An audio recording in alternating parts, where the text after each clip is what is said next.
Good evening, students. Today we are going to start the new chapter, Kingdom Animalia. In this chapter, we have to study the different criteria used for the animal classification, also the different phyla in which different animals are classified. First of all, the criteria used for animal classification. The first criteria is grades of organization. In this type of the criteria, only grades are considered. First grade is the cellular. Means in this cellular grade of organization, the body of animal is made up of only different types of the cells. Means different types of cells gathers and forms a entire body of that organism. म्हणजे या ग्रेडमध्ये त्या ॲनिमलची body फक्त सेलनी बनलेली असते आणि वेगवेगळ्या प्रकारच्या cells एकत्र येतात आणि त्या ॲनिमलची म्हणजेच ऑर्गॅनिझमची बॉडी तयार होते. नेक्स्ट ग्रेड आहे ती cell tissue grade. In this type of the grade the body of the organism is made up of different types of the cells and the tissues. Cell is the structural and functional unit of the life, and tissue is the group of cells which has same origin, same structure and the same function. बघा, sale म्हणजे पेशी माहिती आहे तुम्हाला आणि tissue म्हणजे उती. Tissue कशी तयार होते? हा काय टिश्यू म्हणजे हा सेलचा ग्रुप आहे की ज्या ग्रुपमधल्या सेलचा ओरिजिन एक आहे, स्ट्रक्चरसुद्धा सारखं आहे आणि फंक्शनसुद्धा सेम आहे. आणि अशा सेल टिश्यू फॉर्मनी काय होते? ॲनिमलची बॉडी तयार होते. आणि या ग्रेडमध्ये सेल टिश्यू पाहायला मिळतात, म्हणजेच वेगवेगळ्या सेल्स आणि वेगवेगळ्या tissue. That's why this grade is called as cell tissue grade. Then third grade of the organization in case of the animals is tissue organ. Means different types of the tissue comes together and forms the organs and the organ forms the organ system. म्हणजे या ऑर्गॅनिझममध्ये किंवा या ॲनिमल्समध्ये वेगवेगळ्या प्रकारचे tissue असतात आणि या टिश्यूपासून वेगवेगळ्या प्रकारचे ऑर्गन आणि ऑर्गन सिस्टीम्स तयार होतात. अशा प्रकारच्या ऑर्गनायझेशनला टिश्यू ऑर्गन ऑर्गनायझेशन असं म्हणतात. Then next criteria which is used for the animal classification is the body symmetry. हे सगळं तुम्हाला याच्या अगोदर झालेलं आहे, ही फक्त रिव्हिजन आहे. बॉडी सिमेट्री, सिमेट्री म्हणजे सममिती. There are 3 types of the body symmetries. First asymmetry, second radial symmetry and third bilateral symmetry. What is mean by asymmetry? Means in this type of the symmetry, body of an organism or the animal cannot be divided into two equal halves by any plane. या मध्ये किंवा या asymmetry मध्ये ॲनिमलची body कुठल्याही प्लेननी 2 equal पार्टमध्ये divide होत नाही. या टाईपच्या सिमेट्रीला असिमेट्री असं म्हणतात. असिमेट्री म्हणजे असममिती. Then next is the radial symmetry. In this type of the symmetry body of an organism is divided into more than 2 equal halves by the radial planes. Radial planes जे आहेत त्यामुळे त्या ऑर्गॅनिझमची body 2 पेक्षा जास्त equal हाल्समध्ये divide होते.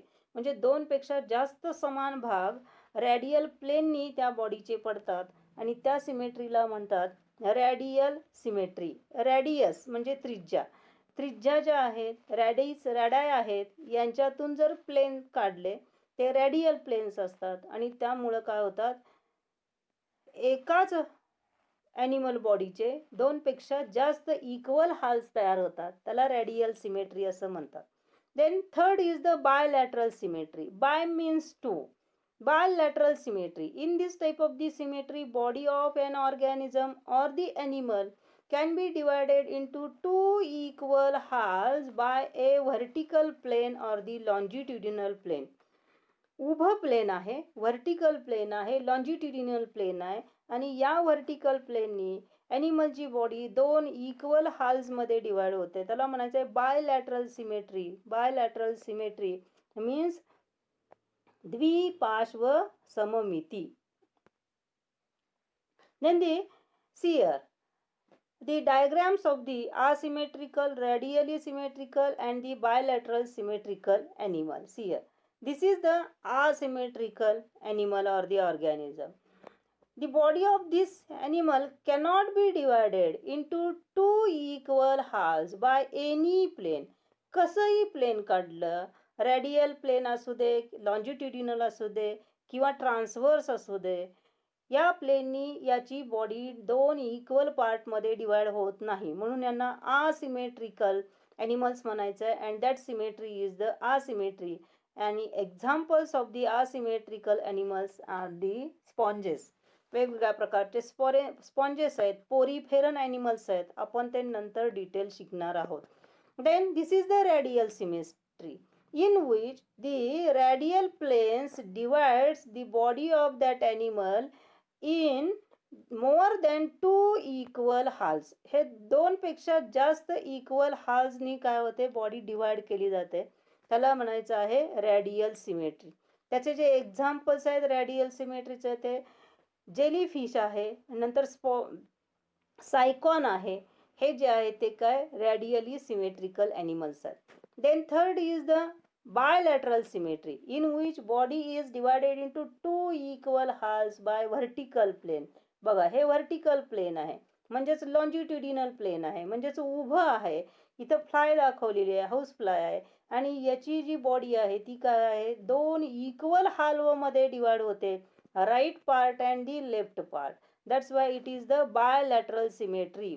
Bye means two, दोन भागामध्ये डिवाइड होते, म्हणून हे बायलॅटरल सिमेट्री आहे आणि हे बायलॅटरल सिमेट्रीचं एक्झाम्पल आहे.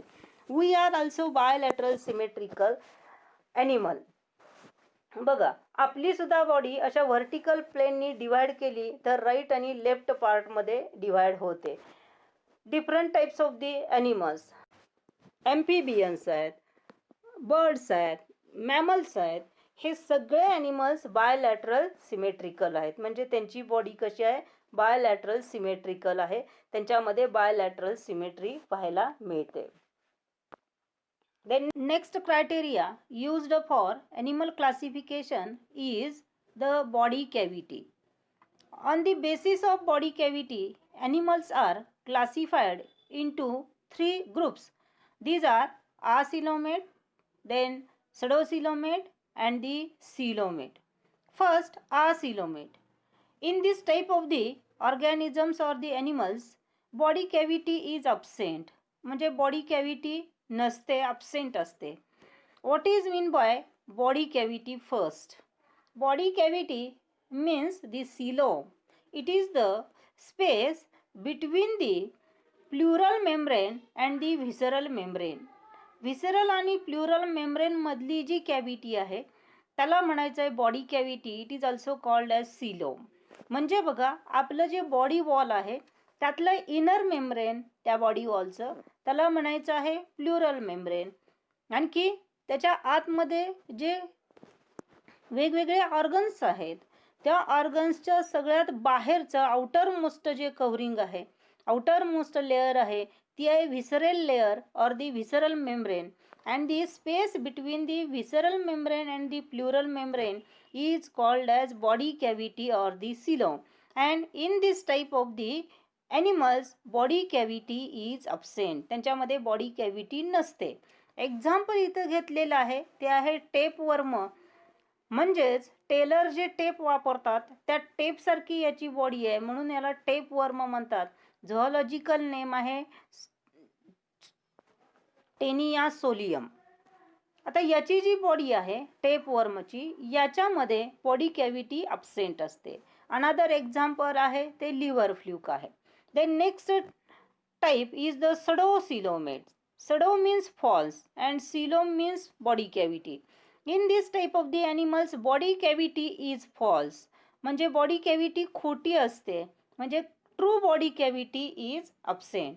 And the example of the pseudocoelomate animal is the Ascaris. Ascaris म्हणजे जे जंत आहेत, आपल्या पोटात जे जंत होतात ते. या ॲस्कॅरिसमध्ये खोटी बॉडी कॅव्हिटी असते, फॉल्स बॉडी कॅव्हिटी असते, म्हणून त्यांना सडोसिलोमेट्स असं म्हणतात. Then third type is the coelomate. In this type of the animals or the organisms true body cavity is present. म्हणजे खरी बॉडी कॅव्हिटी यांच्यामध्ये असते, म्हणून यांना सिलोमेट असं म्हणायचं आहे. एक्झाम्पल घेतलेलं आहे ते अर्थवर्म आहे. अर्थवर्म म्हणजे गांडूळ तुम्हाला माहिती आहे, आणि यांच्यामध्ये काय आहे, ट्रू बॉडी कॅव्हिटी प्रेझेंट आहे, म्हणून हे सिलोमेट ॲनिमल्स आहेत. Other examples of the coelomate animals are the arthropodan animals आहेत, नंतर मोलुस्कन्स आहेत, रेप्टाइल्स आहेत, बर्ड्स आहेत, फिशेस आहेत, ॲम्फिबियन्स आहेत. हे सगळे सिलोमेट ॲनिमल्स आहेत. We are also the coelomate animal. आपण सुद्धा काय आहे, सिलोमेट ॲनिमल आहोत. म्हणजेच आपल्यामध्ये बॉडी कॅव्हिटी कशी आहे, ट्रू आहे. क्रायटेरिया आहे तो आहे जर्म लेअरचा criteria. Germ layers means the germinal layers, means the embryo means भ्रूण. भ्रूण म्हणतात त्याला. एम्ब्रिओमध्ये 3 जर्मिनल लेअर्स असतात, and from this 3 germinal layers the different types of these systems develops into the developing embryo. Means the body of organism is developed from the 3 germ layers, and these 3 germ layers are ectoderm, mesoderm and endoderm. On the basis of germ layers, these organisms are divided into 2 groups, diploblastic and triploblastic. See here, name itself the meaning. Diplo means 2 and blast means layers.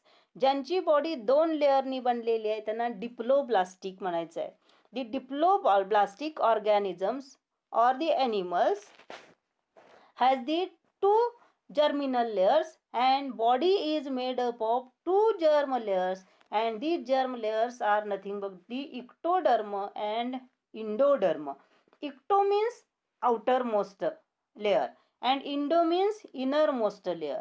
आतली आणि बाहेरची अशा 2च काय असतात, dermal layers असतात. Derma म्हणजे skin. ह्या ज्या लेयर्स आहेत त्या लेयर्स असतात, म्हणून त्यांना डिप्लोब्लास्टिक ॲनिमल्स असं म्हणायचं आहे. Then triploblastic. In the triploblastic animals, body is made up of 3 germ layers, and these 3 germ layers, tri means 3. 3 germ layers are ectoderm, mesoderm and endoderm. Outermost ectoderm, middle mesoderm, madla. Endoderm means inner layer is the endoderm. याच्यामध्ये 3 लेयरनी body तयार झालेली असते, म्हणून त्यांना triploblastic animals म्हणायचं आहे. ही एक diagram आहे. या डायग्रॅम मध्ये बघा, मधला जो व्हाईट कलरचा पोर्शन आहे तो गट आहे. गट म्हणजे काय आहे, एलिमेंटरी कॅनाल आहे. देन येलो कलरचा जो सर्कल आहे ते आहे इंडोडर्म, म्हणजे सगळ्यात आतला layer, inner layer.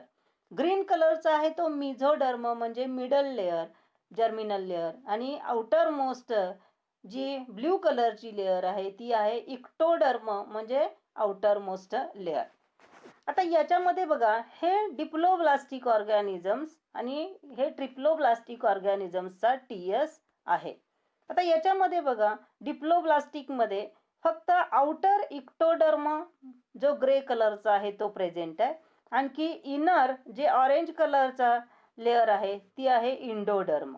In between ectoderm and endoderm there is a non-living layer. काय म्हटलेलं आहे बघा, नॉन लिव्हिंग लेअर आहे, म्हणजेच ती बॉडी कॅव्हिटी नाही आहे तिथं. हा लेअर दिसतो तुम्हाला तिथं, पण तो नॉन लिव्हिंग लेअर आहे. ॲक्च्युली बॉडी फक्त इक्टोडर्म आणि इंडोडर्मनीच तयार झालेली असते. That's why these are called as diploblastic animals.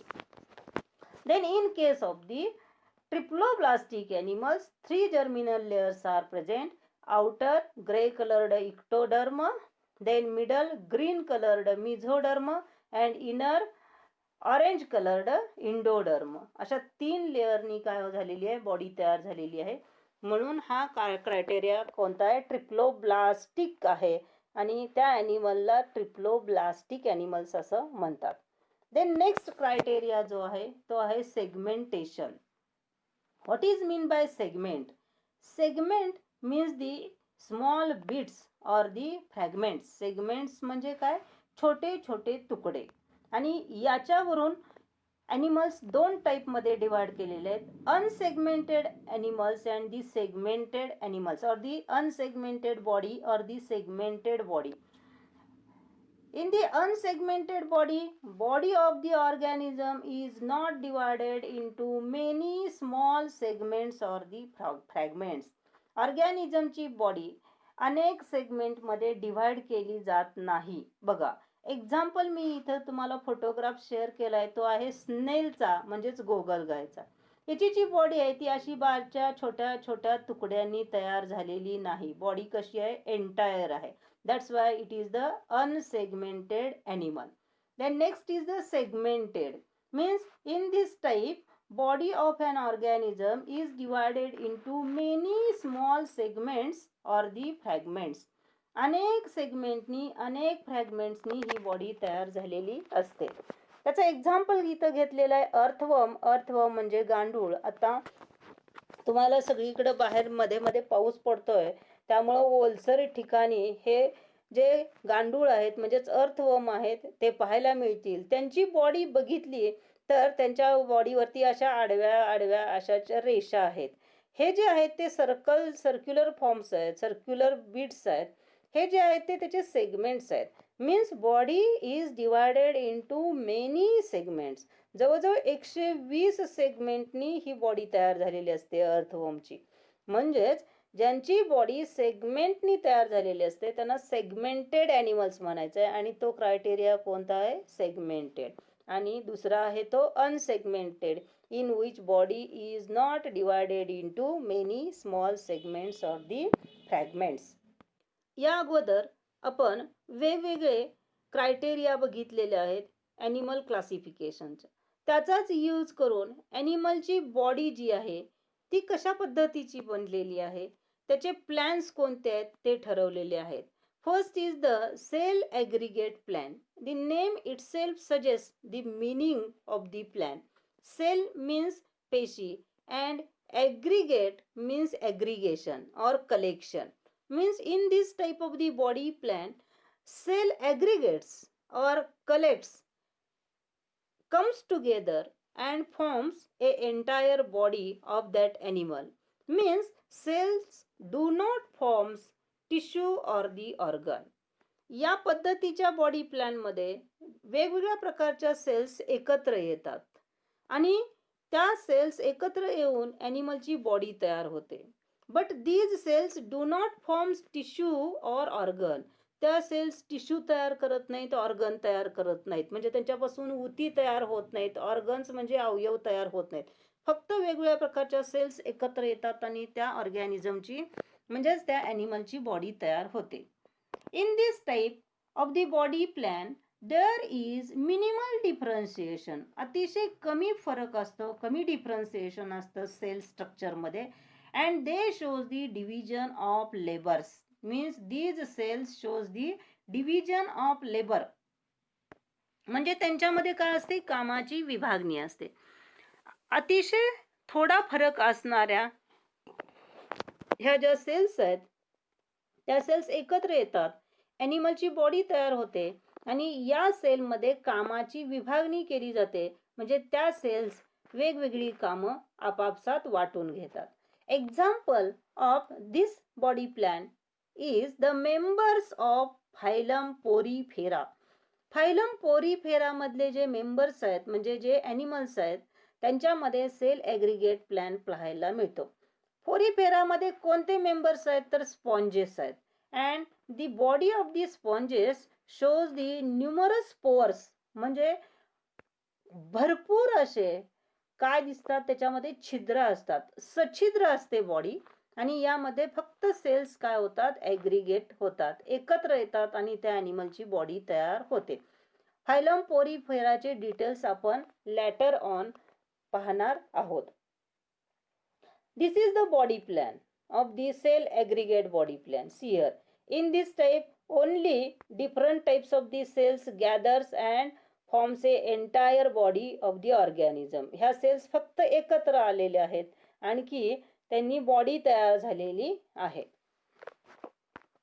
Then next type of the body plan is the blind sac body plan. आता याच्या नावामध्ये सुद्धाच काय मीनिंग आहे बघा. ब्लाइंड म्हणजे आंधळी, सॅक म्हणजे पिशवी. आंधळी पिशवी असं म्हणायचं आहे. म्हणजेच तुम्ही जी नेहमी सॅक वापरता ती, किंवा आपण भाजीसाठी वापरतो ती पिशवी, त्याला एकच ओपनिंग असतं आणि एका बाजूला ती काय असते, बंद असते, ब्लाइंड असते. Means in this type of the body plan, the body of organism or the animal is sac like with a single opening. ही पिशवी सारखी असते बॉडी ॲनिमलची, आणि त्याला फक्त एकच ओपनिंग असतं. And that single opening acts as a mouth and the anus, और this opening acts as a mouth as well as anus. हे जे ओपनिंग आहे ते ओपनिंग दोन्ही कामं करतं, माउथचं पण काम करतं आणि ॲनसचं पण काम करतं. Means what? Food material is entered into the body through this mouth, and also the undigested waste is thrown out from this mouth. म्हणजेच या ओपनिंग मधून अन्न शरीराच्या आतमध्ये घेतलं पण जातं आणि न पचलेलं म्हणजेच अनडायजेस्टेड जे वेस्ट आहे ते याच ओपनिंग मधून बाहेर टाकलं जातं. Means this single opening acts as mouth as well as anus. And the example of this body plan is the members of the phylum Cnidaria. हा जो phylum Cnidaria आहे म्हणजे याच्यामध्ये सिलेंटिरेट्स ॲनिमल आहेत, सिलेंटिरेटा असंही म्हणतात त्या फायलमला. या जे फायलम निडारियाचे मेंबर्स आहेत त्यांच्यामध्ये ब्लाइंड सॅक बॉडी प्लॅन पाहायला मिळतो. इथं हायड्राचं एक्झाम्पल दिलेलं आहे. हायड्रा मीन्स जलव्याल. हा हायड्राचा एलियस आहे, लॉन्जिट्युडिनल सेक्शन आहे, हे माउथ आहे आणि हे टेंटॅकल्स आहेत, म्हणजे एकच ओपनिंग आहे. या बाजूला काय आहे, ब्लाइंड एंड आहे, म्हणजे क्लोज्ड एंड आहे. देन नेक्स्ट क्रायटेरिया और next body plan is the tube within tube body plan. Name itself suggest the meaning of the body plan. बघा, ट्यूब विदिन ट्यूब म्हणजे ट्यूब मध्ये ट्यूब. असं लक्षात घ्या की एक मोठी पाईप आहे, पाईपचा तुकडा आहे, आणि एक छोट्या पाईपचा तुकडा आहे, म्हणजे एका पाईपचा डायामीटर जास्त आहे आणि दुसऱ्या पाईपचा डायामीटर कमी आहे. आणि अशा ह्या मोठ्या पाईपमध्ये त्यात दुसरी छोटी पाईप घातल्यानंतर कसं स्ट्रक्चर तयार होतं तशा पद्धतीचा बॉडी प्लॅन असतो. त्याला म्हणायचं आहे tube within tube body plan. In this type of the body plan, the body wall acts as a outer tube. Body wall म्हणजे जी स्किन आहे आपली, ते स्किन जी आहे, हे बॉडी वॉल आहे, ती बाहेरच्या ट्यूबचं काम करते. While that of the digestive system means the alimentary canal acts as inner tube. आतले ट्यूब म्हणजे काय, ही डायजेस्टिव्ह सिस्टीम आहे. And mouth and the anus are present at two separate ends of the digestive system. हा जी digestive system म्हणजे पचन संस्था आहे, यांच्या दोन्ही टोकाला, एका टोकाला माउथ असतं आणि एका टोकाला ॲनस असतं. म्हणजेच mouth and anus are present at the two separate ends of the digestive system. And the examples of these animals, this type of the body plan are the members of phylum Annelida to onwards. phylum Annelida आहे की ज्याच्यामध्ये earthworm आहे, म्हणजेच गांडूळ आहे. या ॲनिलिडा पासून जे पुढचे जे ॲनिमल्स आहेत ते सगळ्या ॲनिमल्समध्ये आपल्याला tube within tube body plan पाहायला मिळते. आपल्यामध्ये सुद्धा tube within tube body plan आहे. इथे एक्झाम्पल फिशचं घेतलेलं आहे, क्लास पायसेसचं. बघा, हे जे ब्ल्यू कलरने किंवा व्हायलेट कलरचं जे स्ट्रक्चर आहे ते त्याची बॉडी वॉल आहे, आणि आतली जी आहे ट्यूब आहे ती एलिमेंटरी कॅनल आहे. आणि हे इथं पुढच्या बाजूला अँटेरियर एंडला आणि पोस्टेरियर एंडला असं जोडलेलं असतं. आणि ही जी ट्यूब आहे, ही ट्यूब म्हणजेच एलिमेंटरी कॅनल आहे. त्याच्या अँटेरियर एंडला माउथ आहे, पोस्टेरियर एंडला ॲनस आहे. मीन्स ट्यूब विदिन ट्यूब अशा पद्धतीचं ह्या काय आहे, बॉडी प्लॅन आहे की जो आपल्याला ॲनिलिडा पासून पुढचे जे सगळे मेंबर्स आहेत, फायलम आहेत, त्यांच्यामध्ये हा tube within tube body plan पाहायला मिळतो.